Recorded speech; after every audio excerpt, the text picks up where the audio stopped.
Hello dear students, कैसे हैं सभी। आई होप आप सभी ठीक होंगे, पढ़ाई लिखाई सभी की अच्छी चल रही होगी। डियर स्टूडेंट्स, हमारा फर्स्ट लेक्चर हो चुका है magnetic effect of current and magnetism chapter का। सब यूनिट फर्स्ट चल रहा है। आज लेक्चर नंबर सेकंड में हम पढ़ेंगे Biot Savart's law. It's very very important for your exam point of view. It's very very important. ठीक है, आगे आने वाले टॉपिक आगे बहुत ज्यादा इंपॉर्टेंट होने वाले हैं। तो वायोट सेवर्ट लॉ क्या कहता है? It is an experimental law. सबसे इंपॉर्टेंट बात, ये कैसा लॉ है आपका? एक्सपेरिमेंटल लॉ है। It deals with the magnetic field induction at a point due to small current element।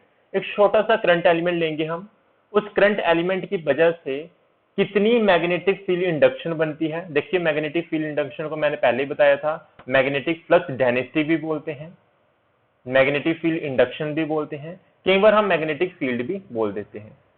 Denote किसको के साथ किया जाता है? मैग्नेटिक फील्ड को बी के साथ, यानी कि मैग्नेटिक फील्ड इंडक्शन को किसके साथ डिनोट किया जाता है? बी के साथ डिनोट किया जाता है। लास्ट लेक्चर में मैंने आपको बताया था। ठीक है, आज हमने बात करनी है, एक आपके पास कंडक्टर है। फॉर एग्जांपल, ये आपके पास एक कंडक्टर है इस तरह से, ये आपका एक कंडक्टर है इस तरह से। इस कंडक्टर के अंदर करंट फ्लो हो रहा है। क्या फ्लो हो रहा है आपका? इलेक्ट्रिक करंट फ्लो कर रहा है। इस डायरेक्शन में ऐसे करके आपका करंट फ्लो कर रहा है, आई। अब ये बहुत लंबी वायर है, मान लीजिए इस वायर की लेंथ कितनी है? एल लेंथ है। वायोट सेवर्ट लॉ आपका स्मॉल करंट एलिमेंट के साथ काम करता है, यानी कि आप छोटी सी, टोटल लेंथ कितनी है इस वायर की? एल है। अब इसकी छोटी सी लेंथ लोगे, कितनी लेंथ लोगे? D L. कितनी लेंथ लोगे? D L. मैं इसको अच्छे से लिख देता हूँ, थोड़ा सा पेन का साइज रिड्यूस कर लूँ। हाँ, तो कितनी लेंथ लेंगे हम इस स्मॉल एलिमेंट की? डी एल लेंगे, क्योंकि छोटी सी, टोटल लेंथ कितनी एल है, तो छोटी सी लेंथ ली, जिसको मैंने कितना मान लिया? D L. और मान लीजिए मैंने इस पॉइंट के ऊपर क्या फाइंड करनी है? Electric field, sorry, magnetic field induction find करनी है। ठीक है, तो यहां से एक मैं डिस्टेंस ले लेता हूं। तो ये यहां से इस पॉइंट से कितना डिस्टेंस है? मान लीजिए ये डिस्टेंस आपका। किस पॉइंट के ऊपर आपको इलेक्ट्रिक फील्ड फाइंड करनी है? इसका नाम दे देता हूं पॉइंट पी के ऊपर आपको मैग्नेटिक फील्ड इंडक्शन फाइंड करनी है, या मैग्नेटिक फील्ड फाइंड करना है। और ये जो पॉइंट P है, यहां से लेके यहां तक इसका डिस्टेंस कितना है? डिस्टेंस भी लिख लेते हैं। यहां से लेके यहां तक डिस्टेंस कितना है? R डिस्टेंस है। और ये जो डिस्टेंस है, ये कितनी मान लो एंगल बना रहा है? यहाँ पे एंगल थीटा एंगल बना रहा है। कितनी एंगल बना रहा है? थीटा। करंट कितना फ्लो हो रहा है? आई करंट फ्लो हो रहा है। कितना करंट फ्लो हो रहा है? इस डायरेक्शन में आई करंट फ्लो कर रहा है इस वायर के अंदर। और लेंथ कितनी मान ली हमने? डीएल मान ली। इसको मैं क्या बोलूंगा? करंट एलिमेंट बोलूंगा। क्या बोलूंगा? Current element. और इसका नाम भी दे देता हूँ। क्या नाम है? यहां से लेके यहां तक, ये जो रेड कलर का मार्क किया था मैंने, बी, ए बी नाम दे दिया मैंने। इस करंट एलिमेंट का नाम क्या दे दिया? A B. ध्यान से सुनते रहना, बहुत इंपॉर्टेंट है। वायोट सेवर्ट लॉ इसी का यूज करना हमने आगे जाके। इंपॉर्टेंट बात, पहली बात क्या बोली? It is an experimental law. दूसरा, ये किसके साथ काम करता है? स्मॉल करंट एलिमेंट के साथ। स्मॉल करंट एलिमेंट का मतलब लेंथ आपकी क्या स्मॉल है, इस लेंथ को मल्टीप्लाई कर दूंगा मैं किसके साथ? करंट के साथ। और भी इसको कैसे रखूंगा? वेक्टर क्वांटिटी, आई डी एल। इसको हम क्या बोलते हैं? करंट एलिमेंट बोलते हैं। ठीक है, तो क्या बोला मैंने? It is an experimental law. It deals with the, किसके साथ डील करता है? मैग्नेटिक फील्ड इंडक्शन के साथ डील करता है। कहां पे? एक पॉइंट के ऊपर, एट ए पॉइंट। किसके कारण? Due to small current element. किसका स्मॉल करंट एलिमेंट होगा ये? A part of any conductor carrying current. पूरे कंडक्टर का, इतना बड़ा कंडक्टर था, इसका छोटा सा एलिमेंट हम ले लेते हैं, और इस एलिमेंट के कारण इस पॉइंट के ऊपर कितनी मैग्नेटिक फील्ड इंडक्शन होगी, वो हमें कौन बताता है? वायोट सेवर्ट लॉ बताता है, which is an experimental concept. जितनी मैंने ये डायग्राम बनाने के लिए आपको बातें समझाई, यहाँ पे वही लिखी है। Consider a small element of length DL of a conductor A B carrying current कितना? I. Let R be the position vector of the point P. R क्या आपका पोजीशन वेक्टर है? किसका? पॉइंट पी का। From the current element IDL, इस current element है ना, आई के साथ मल्टीप्लाई कर दो इसको, इस करंट एलिमेंट की से पॉइंट पी का जो डिस्टेंस है वो कितना है? आर है। और ये करंट एलिमेंट क्या कर रहा है? एंगल बना रहा है। तो और क्या बोला मैंने? आर क्या? पोजीशन वेक्टर आपका पॉइंट पी का from the current element, and theta be the angle between dl and r. R के बीच में और डीएल के बीच में एंगल कितनी है आपकी? थीटा। ये सारी बातें मैंने आपको बता दी। अब देखिए, अकॉर्डिंग टू वायोट सेवर्ट लॉ, भी पूरी अगर वायर होती तो पूरी वायर की वजह से जो आपका मैग्नेटिक फील्ड बनता वो कितना बनता, बी बनता। मैग्नेटिक फील्ड इंडक्शन बी के साथ लिखते हैं हम। मैंने आपको पहले भी बताया था फर्स्ट लेक्चर में, कोई भी वायर है, वायर के अंदर करंट फ्लो हो रहा हो तो उसके अराउंड क्या बनता है, मैग्नेटिक फील्ड बनता है। जब भी कोई चार्ज आपका मूव करता है तो मूव करने के कारण क्या बनता है, करंट बनता है। एक चीज ये होती है, यानी कि करंट चल रहा है कोई कंडक्टर के अंदर तो इसका मतलब उसके साथ एक चीज और एसोसिएटेड होगी, that will be your magnetic field. तो एक वायर के अंदर करंट फ्लो हो रहा है, अगर उसकी टोटल लेंथ एल है तो टोटल मैग्नेटिक फील्ड कितना होगा, बी होगा। लेकिन मैं पूरी लेंथ की बात नहीं कर रहा, क्योंकि वायट-सावर्त लॉ जो है स्मॉल लेंथ की बात करता है। तो स्मॉल लेंथ के कारण आपका मैग्नेटिक फील्ड भी कितना मिलेगा, स्मॉल मिलेगा, यानी कि डीबी मिलेगा। तो डीएल लेंथ के लिए आपको मैग्नेटिक फील्ड भी कितना मिलने वाला है, डीबी मिलने वाला है, जिसको मैग्नेटिक फील्ड इंडक्शन भी बोलते हैं। तो अब बनेगी आपकी स्टेटमेंट वायट-सावर्त लॉ की। तो क्या है, the magnitude of the magnetic field induction. Magnitude की बात करेंगे हम, वैसे तो आपका magnetic field induction vector quantity है, पर हम यहाँ पे मैग्नीट्यूड की बात कर रहे हैं।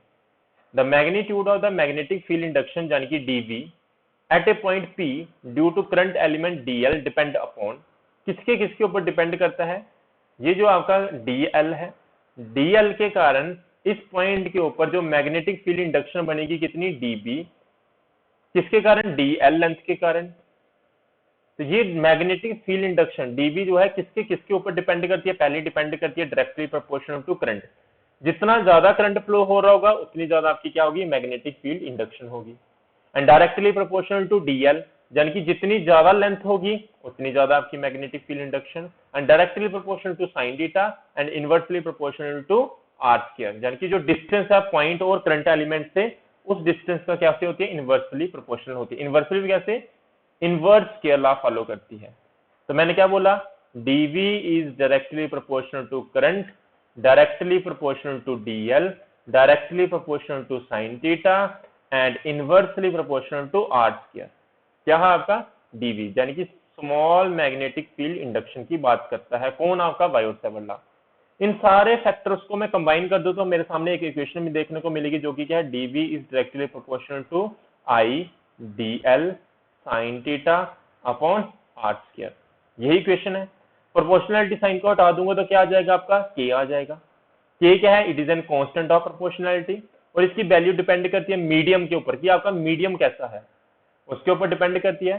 तो वैल्यू ऑफ के depend upon medium between P and current element. वो जो आपका पी पॉइंट था, इस पॉइंट के और इस करंट एलिमेंट के बीच में कौन सा मीडियम है उसके ऊपर डिपेंड करती है के की वैल्यू, पहली बात। दूसरी, इट आल्सो डिपेंड अपॉन किसके ऊपर, सिस्टम ऑफ यूनिट चूजन, आपने कौन सा सिस्टम ऑफ यूनिट चूज किया है। जैसे हम कूलम्ब्स लॉ में पढ़ते थे, उसमें सीजीएस की फॉर्म में के की वैल्यू क्या आती थी, 1 आती थी, और एसआई सिस्टम में क्या आती थी, याद होगा आपको, 9 × 10⁻⁹ आती थी। सेम इसकी कहानी है। इसकी वहां पे एक और चीज लिखते थे हम, क्या लिखते थे, 1/4πε0 एसआई सिस्टम में वैल्यू आती थी के की, जब हम कूलम्ब्स लॉ पढ़ते थे। अब यहाँ पे वायट-सावर्त लॉ भी बिल्कुल कूलम्ब्स लॉ के जैसा ही है। तो के की वैल्यू क्या होती है, एसआई सिस्टम में के की वैल्यू होती है आपकी in free space, free space की बात कर रहा हूँ, इन फ्री स्पेस के की वैल्यू क्या होती है, μ0/4π, और न्यूमेरिकल वैल्यू होती है 10⁻⁻⁷। फ्री स्पेस की बात कर रहा हूँ, क्या होती है, μ0, क्या पढ़ रहा हूं मैं इसको, म्यू, 0 लगाया यानी कि फ्री स्पेस की बात हो रही है, तो क्या पढ़ेंगे, नॉट। तो μ0 इसको रीड कैसे करेंगे, म्यू, पता ही होगा आपको है क्या, ये किसके लिए यूज करता है, μ0 किसके लिए यूज करें हम, magnetic permeability of free space. Free space की कितनी मैग्नेटिक परमिबिलिटी है वो कौन बताता है हमें, μ0 बताता है। उम्मीद करता हूँ ये बात समझ आ रही होगी। और सीजीएस सिस्टम में के की वैल्यू कितनी होती है, 1। अगर आपको μ0 की वैल्यू जाननी हो तो क्या हो जाएगा, μ0/4π कितना, 10⁻⁷ है, 4π इधर चला जाएगा तो क्या हो जाएगा, 4π × 10⁻⁷ होता है। यूनिट क्या है इसका, के μ0 का, it is weber ampere inverse metre inverse square. जिसको नहीं पता चला देख लो कैसे बना जो unit, dv is equal to क्या था, k I dl upon are square था। आपको के का यूनिट निकालना है तो कैसे निकलेगा, के का यूनिट निकालना आपको, इधर वाला शायद आपको नहीं दिखा होगा, मैंने उधर वैसे लिखा भी नहीं है कुछ। तो के का यूनिट कैसे निकलेगा, आर को उस तरफ भेज दो, क्या हो जाएगा आर स्क्वायर, एक सेकेंड, हाँ आर स्क्वायर, इस आर को इधर भेज दिया, आर स्क्वायर आ गया, साथ में क्या आ गया डीबी आ गया, और आइडियल कहाँ जाएगा नीचे आ जाएगा। तो देखो यूनिट क्या हो जाएगा, आर स्क्वायर का यूनिट क्या हो जाएगा, डिस्टेंस है तो मीटर स्क्वायर, एक चीज होगी। दूसरा डीबी का यूनिट क्या होता है टेस्ला, टी लिख दिया।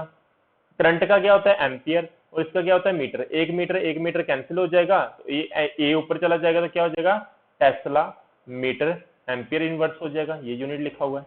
एक तो ऐसा लिख सकते हैं, दूसरा और कैसे लिख सकते हैं हम, दूसरा तरीका क्या है लिखने का, एक और यूनिट बताया था मैंने आपको डीबी का, याद करो क्या यूनिट बताया था मैंने, देखिए आर का तो क्या हो जाएगा मीटर स्क्वायर, डीबी का क्या बताया था मैंने वेबर मीटर, एक सेकेंड, हाँ वेबर मीटर।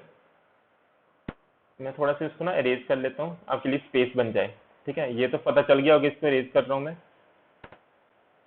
एक सेकेंड, इसको ऐसे रहने देता हूँ, मैं थोड़ा सा पेज शिफ्ट कर लेता हूँ ताकि आपको विजिबल रहे, पेज थोड़ा सा ऊपर मूव कर देता हूँ, हाँ, और इसको इधर, अब सही से दिख रहा होगा। एक तरीका तो ये हो गया, ये कैसे बन गया, दूसरा मैं रेड कलर से लिख रहा हूँ आपके लिए, ये देखिए यहाँ पे दूसरा यूनिट किस तरह से बताया था मैंने आपको, आर का तो क्या हो जाएगा मीटर स्क्वायर, डीबी का क्या हो जाएगा वेबर मीटर इनवर्स स्क्वायर, और नीचे क्या है आपका करंट है तो करंट का क्या होगा एम्पियर, और डीएल क्या है आपकी लेंथ है तो क्या होगा metre. Weber metre inverse square और मीटर स्क्वायर कैंसिल हो जाएंगे एक दूसरे के साथ, एम्पियर ऊपर जाएगा मीटर ऊपर जाएगा, तो यूनिट क्या बन जाएगा आपका weber ampere inverse metre inverse. ये बातें मैंने आपको डिस्कस की थी, डीबी के जो दो किस्म के यूनिट बताए थे, यहाँ पे मैंने वही यूज करके आपके म्यू नॉट के यूनिट्स बता दिए, एक यूनिट ये होता है दूसरा यूनिट ये होता है, ये पता होना चाहिए, कई बार ऑब्जेक्टिव टाइप क्वेश्चन आपके लिए बन जाता है एग्जाम में, ठीक है। ओके नेक्स्ट चलते हैं, ये बातें तो आपको समझ आ गई, हमारे पास फार्मूला आ चुका है किसका डीबी का, यानी कि small magnetic field induction. DB कितना आया आपका, डीबी आया, सेकंड एक पेज मिस हो गया हमारा, वेक्टर फॉर्म, पहले वेक्टर फॉर्म देख लेते हैं, फिर उसके बाद हम टोटल मैग्नेटिक फील्ड निकाल लेंगे। अभी तक जो हमने वैल्यू निकाली that was dv equals to k, केवल म्यू नॉट भी लिख सकते हैं, के की वैल्यू क्या लिख सकते हो म्यू नॉट अपन 4 पाई भी लिख सकते हो, या सिंपल के लिख सकते हो। तो के इज इक्वल टू क्या है हमारा I D L sine theta upon are square आया, आपके सामने ये वैल्यू देखने को मिली। एक चीज आपको याद होगी, हमने 11th में पढ़ा था क्रॉस प्रोडक्ट, ए क्रॉस बी, दो वेक्टर्स का क्रॉस प्रोडक्ट आपको क्या देता है ए बी साइन थीटा देता है, यही देता है ना। तो इस इक्वेशन को देखो मैं थोड़ा सा मॉडिफाई लिख करके लिखने वाला हूँ, इसको मैं रेज कर रहा हूँ, आपको ये पता चल गया होगा। इस इक्वेशन को थोड़ा सा मैं मॉडिफाई करूंगा, देखना कैसे, क्या इस इक्वेशन को ऐसे लिख सकता हूँ मैं आई डी एल, इधर भी आर मल्टीप्लाई कर दिया और डिनोमिनेटर में भी एक आर मल्टीप्लाई कर दूंगा तो क्या हो जाएगा आर स्क्वायर हो जाएगा, साथ में आ जाएगा साइन थीटा। अब यहाँ पे इसकी मैं क्या लिख रहा हूँ, यहाँ पे मैं इसकी लिख रहा हूँ वेक्टर फॉर्म, कैसे लिखूंगा मैं इसकी वेक्टर फॉर्म लिखने वाला हूँ। तो वेक्टर फॉर्म कैसे लिखेंगे देखिए, this implies dv equals to, it's very very important vector form k I D L, क्या है आई डी एल, ये होती है आपकी vector quantity cross r upon r cube, इधर आर क्यूब आना था, ठीक है, नीचे बार मल्टीप्लाई किया तो आर क्यूब आना था, इसको मैं इरेज करके लिखता हूँ आपके लिए, सेकेंड, हाँ यहाँ पे आएगा आपका क्यूब, क्योंकि एक आर आर स्क्वायर पहले था, एक आर ऊपर मल्टीप्लाई किया तो डिनोमिनेटर में कर दिया तो क्या हो जाएगा ऊपर आर आ जाएगा नीचे क्यूब आ जाएगा, कटेगा फिर से ये चीज बन जाएगी। तो मैंने इसको वेक्टर फॉर्म में लिख दिया, किसको आइडियल क्रॉस आर, ये इसको ऐसे भी लिख सकते हैं, देखिए एक्चुअली ये मैंने वही फॉर्म बनाई है आई D L R sine theta, ऐसा ही तो इस फॉर्म में लेके आया हूं मैं इसको, A cross vector B cross equal से क्या होता है ए बी साइन थीटा, और ये चीज पहले ऐसे थी, बाद में कन्वर्टर होके कैसे होगी, कुछ इस तरह से होगी। तो ये मैंने इसकी क्या लिख दी, वेक्टर फॉर्म लिख दी। आपके लिए थोड़ा सा मैंने इसको इजी करने की कोशिश की है, ठीक है। तो ये आपको उम्मीद करता हूँ बात समझ आएगी, वेक्टर फॉर्म कैसे लिख दी है। ये वेक्टर फॉर्म इसलिए बताइए है क्योंकि आपका मैग्नेटिक फील्ड इंडक्शन आपकी कैसी क्वांटिटी है, वेक्टर क्वांटिटी है। तो ये डायरेक्शन देगी। डायरेक्शन किसकी मदद से पता चलेगी, आपकी इसकी डायरेक्शन कैसे पता चलेगी, आप जब भी आपको डायरेक्शन फाइंड करनी है तो you have to take cross product of dl cross r, यानी कि आइडियल क्रॉस आर। मतलब कि कहां से शुरू करोगे आप डायरेक्शन देखना, आइडियल से, और कहां तक जाओगे, आर तक जाओगे। कौन सा फार्मूला यूज करोगे, राइट हैंड स्क्रू रूल या राइट हैंड थंब रूल, जो कि मैंने लास्ट लेक्चर में आपको बताया था। राइट हैंड स्क्रू रूल या राइट हैंड थंब रूल कैसे लगाएंगे। फॉर एग्जांपल ये आपका कंडक्टर है और यहाँ ये आपकी इस तरह से एक पॉइंट है, इस पॉइंट के ऊपर आपको मैग्नेटिक फील्ड इंडक्शन फाइंड करनी है। तो कहां से कहां तक किस तरफ जाना होता है, आइडियल के से आर की तरफ जाना है, यानी कि ऐसे करके इस तरह से मूवमेंट होगी आपकी। कौन सा रूल यूज करना आपको, राइट हैंड स्क्रू रूल या राइट हैंड थंब रूल। यानी कि ये देखिए आपका करंट कैसे जा रहा है, ऊपर की तरफ जा रहा है, करंट कैसे जा रहा है, ऊपर की तरफ। और ये देखिए अगर आप देख पा रहे हो करंट ऐसे ऊपर जा रहा है, तो मैंने कर्ल ऐसे रखा और ये एंगल कैसे, ऐसे करके है, क्लॉकवाइज। एंगल कैसे रखोगे, क्लॉकवाइज। क्यों क्लॉकवाइज रखनी है, because you have to take cross product of dl and r. तो कैसे चलेगा आपका, जब भी आप फिंगर से लोगे, कहां से लोगे, डीएल से लोगे, और किस तरफ जाओगे घूमते हुए, आर की तरफ जाओगे। तो अपना राइट हैंड निकाल लोगे, डीएल की तरफ फिंगर पहले रखोगे, फिर ऐसे करके एंगल जैसे जा रही है ना आर की तरफ, ऐसे करके रखोगे तो आपका थंब किस तरफ जा रहा है, इनवर्ट जा रहा है, अंदर की तरफ। आपका थंब कैसे जा रहा है, इनवर्ट। अगर पॉइंट यहाँ पे होता, ध्यान से देखना, अगर पॉइंट यहाँ पे होता, यहाँ पे आप मैग्नेटिक फील्ड फाइंड करते हैं इस पॉइंट के ऊपर, तो फिर उस कंडीशन में क्या होता, आप जाना कैसे है, एल से आर की तरफ। एल किस तरफ है, ऐसे ऊपर की तरफ जा रहा है। अगर ये ऐसे करंट अगर ऊपर है तो आप कैसे जाओगे, मैग्नेटिक फील्ड आपको इधर फाइंड करना, अगर आप देख पा रहे हो तो आपको कैसे करना है, ये करंट है, ऐसे करके ये करंट है, ऐसे करके इसको मूव करो। तो ये थंब देखो किस तरफ है, बाहर की तरफ, ये ऐसे करके ऐसे, तो मेरी तरफ थंब मारा बाहर की तरफ। तो क्या बोला मैंने, आपको अपना राइट हैंड निकालना है। राइट हैंड से कैसे करोगे, फिंगर्स का कर्ल ऐसे इस तरफ लोगे, इस तरफ। तो देखना थंब सिर्फ आपकी तरफ आएगा, यानी कि स्क्रीन से बाहर आ रहा होगा। तो मतलब कि कैसा हुआ, आउटवर्ड हुआ। तो यहां से यही चीज समझाई हुई, जो डायरेक्शन होती है डीवी की, वो गिवन कैसे दी जाती है, राइट हैंड स्क्रू रूल या राइट हैंड थंब रूल की मदद से। हियर डीवी क्या होता है, हमेशा परपेंडिकुलर होगा किसके, दोनों के, चाहे इनवर्ड हो चाहे आउटवर्ड हो, दोनों का प्लेन। डीएल इस तरफ है और आर आपका इस तरफ है। तो मैग्नेटिक फील्ड तो जहां तो अंदर की तरफ आ रहा है, जहां बाहर की तरफ आ रहा है। तो यानी कि दोनों डीएल और आर का जो प्लेन बनता है उसके हमेशा क्या होता है, परपेंडिकुलर होता है, जहां तो अंदर की तरफ होगा, जहां बाहर की तरफ होता है। जो हमने अभी डायग्राम बनाए थे वो कैसा था, इनवर्ड था। मैग्नेटिक फील्ड जो आपको देखने को मिला इस केस में, वो कैसा मिला, इनवर्ड देखने को मिला, जो हमने अभी पीछे डायग्राम बनाई थी। अभी तक जो हमने बायोट सावर्ट यूज किया, वो हमें वहां पे हमें क्या मिला, मैग्नेटिक फील्ड इंडक्शन, जो कि क्या था, DV equals to K I naught D L sine theta upon are square. अगर आपको टोटल मैग्नेटिक फील्ड इंडक्शन निकालने, तो then what you have to do, you have to integrate it, integrate both side within limit. इस तरफ भी integrate कर दो, इस तरफ भी इंटीग्रेट कर दो।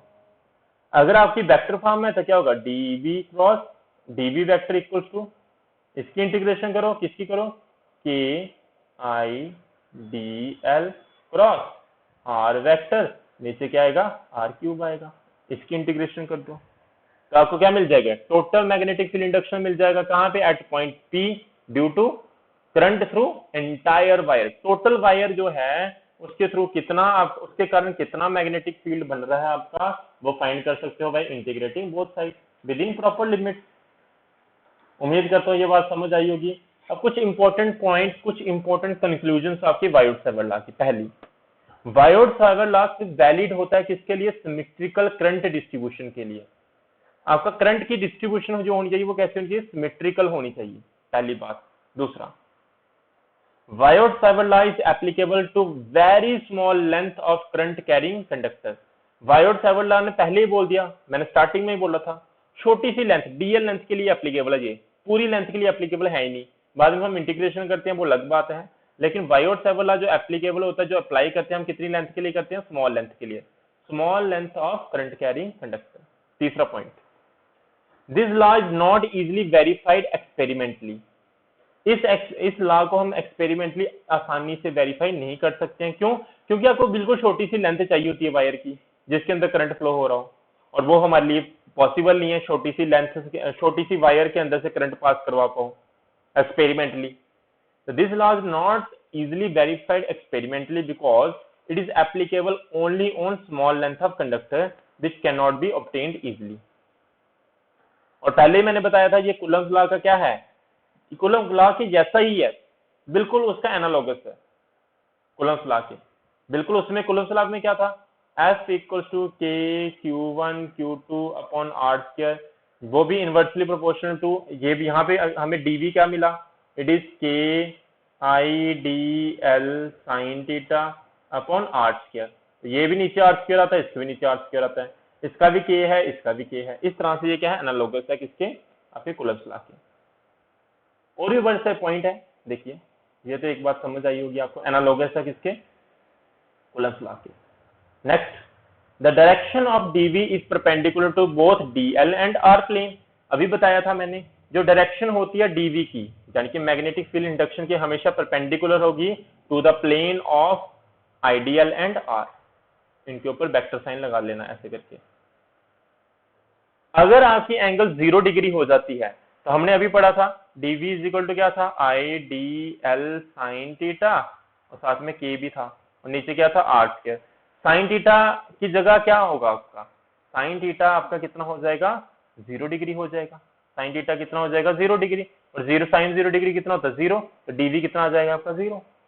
यानी कि जब एंगल 0 डिग्री होगी, और एंगल 0 डिग्री का होने का मतलब क्या है, ये आपका कंडक्टर है और ये आपका स्मॉल एलिमेंट है dl। तो जो आपका पॉइंट है ना, पॉइंट पता है, जो पी पॉइंट यहाँ पे था, जो शिफ्ट होके कहाँ पे आ जाएगा, यहाँ पे आ जाए, तो एंगल यहाँ पे कितनी हो जाएगी, 0। समझ आ रही है बात कि नहीं आ रही है? जो पॉइंट P है is on the axis of linear current carrying conductor. देखिए ये पॉइंट था ना, ये वायर थी, मैं एक बार बना के दिखाता हूँ आपको और अच्छे से पता चलेगा। ये वायर है, ये पहले जब ये ऐसे करके लाइन थी, ऐसे करके, अब होगा क्या, ऐसी होती तो एंगल बढ़ती, ऐसे करते जाओगे एंगल कम होती जाएगी, कम होती जाएगी, कम होती जाएगी, एक टाइम आएगा एंगल कितनी हो जाएगी, 0। यानी कि जो पॉइंट है, अगर ये पॉइंट आपका किसके ऊपर आ जाए, कंडक्टर के ऊपर ही आ जाए, उस कंडीशन में आपकी एंगल कितनी हो जाती है, 0 डिग्री। अगर एंगल 0 डिग्री हो गई तो आपका मैग्नेटिक फील्ड इंडक्शन भी उस कंडीशन में क्या होता है, 0 होता है। तो ऑन द कंडक्टर, हमेशा याद रखना, on the conductor magnetic field induction is always 0, यानी कि मिनिमम। उम्मीद करता हूँ ये बात समझ आई होगी। दूसरी कंडीशन है 90 डिग्री की, यानी कि ये आपका कंडक्टर है, ये आपका क्या है, कंडक्टर है, ये इसकी डीएल लेंथ होगी। ऐसे एक वायर होती है, ऐसे एक डिस्टेंस लेते हैं हम यहाँ से, तो एक टाइम ऐसे नीचे आते जाओ आते जाओ आते जाओ, एक टाइम आएगा एंगल कितनी हो जाएगी, 90 डिग्री हो जाएगी। कितनी हो जाएगी, 90 डिग्री हो जाएगी। अगर एंगल 90 डिग्री होगी तो हमें फॉर्मूला पता है, what is formula, k I D L sine theta upon are square. तो साइन थीटा आपका कितना हो जाएगा, साइन थीटा हो जाएगा आपका 90 डिग्री, थीटा कितना हो जाएगा 90, और 90 कितना होता है 1 डिग्री, साइन 90 डिग्री कितना होता है 190। देयरफॉर डीबी कितना हो जाएगा आपका, k I D L upon are square हो जाएगा, which is maximum value of magnetic field induction. उम्मीद करता हूँ यहाँ तक आपको सारी बातें समझ आई होंगी। कोई भी डाउट होगी वो पूछ लेना। जहाँ पे मैंने कुछ बताया होगा, अगर आपका नहीं दिख रहा होगा तो ये मैं साइड पे थोड़ी सी स्लाइड कर देता हूँ, स्क्रीनशॉट ले सकते हो, अदरवाइज मैं पीडीएफ बाद में आपको प्रोवाइड कर ही दूंगा। ठीक है, ये सारी बातें होगी, और कुछ आपको अगर स्क्रीनशॉट लेना तो ले सकते हो। ये आपका पेज हो गया, ओके, और ये मैं थोड़ा सा साइड कर देता हूँ इसको, ताकि आप स्क्रीनशॉट ले सको, मेरी वजह से शायद आपको ना दिख रहा हो। ठीक है, ओके, स्क्रीनशॉट ले लिया होगा। अगर अभी तक आपने इस चैनल को सब्सक्राइब नहीं किया तो चैनल को सब्सक्राइब कर लेना, साथ ही साथ ये सारी बातें होगी डिस्कस आपके साथ। बायोट-सावर्ट लॉ बहुत ज्यादा इंपॉर्टेंट है इस चैप्टर के लिए, अगर ये लॉ समझ आया तो बाकी सारी चीजें आपको समझ आएंगी। ये उम्मीद करता हूँ ये आपको दिख रहा होगा, आप स्क्रीनशॉट ले लेना इसका, ठीक है। ओके, और ये लास्ट पेज था आपका, और ये तो दिख ही रहा होगा, ठीक है। तो मैं इस वीडियो को यहीं तक रखता हूँ। Bye bye, have a nice day.